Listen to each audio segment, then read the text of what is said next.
Hostel ఎప్పుడు కూడా నమ్మం, అసలు మీరు మంచోళ్ళు కాదు అని ఆయన ఎట్ట పడితే అట్ట తిట్టేశాడు. ఆయన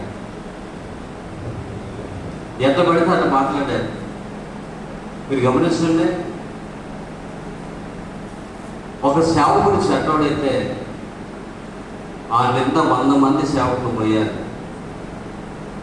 ఆయన ఆ మాట అన్నప్పుడు నాకు చాలా బాధేసింది.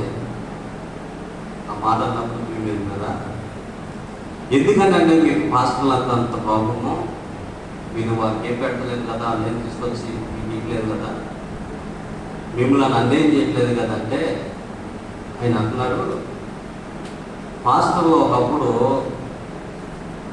చక్కగా వారి మందిరాల్లో ప్రార్థన చేసుకుంటే ఒక ఎమ్మెల్యే గారు వచ్చే మందిరం దగ్గరికి వచ్చి ప్రార్థన చేసుకుని ఆయన కలిగింది కాన్కేసి వెళ్ళిపోయేవాడు.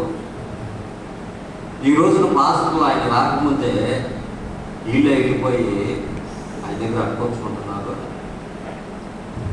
పాస్టర్లో నిజాయితీ పోయింది, పాస్టర్లో యొక్క దేవుని యొక్క భయం పోయింది.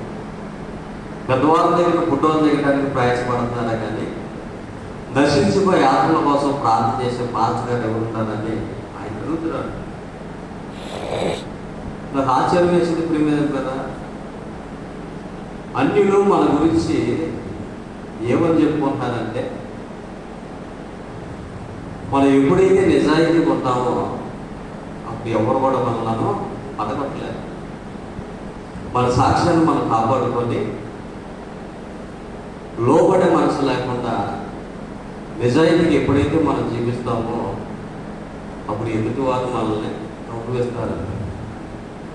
ఆయన మన పక్కనే ఉంటారు.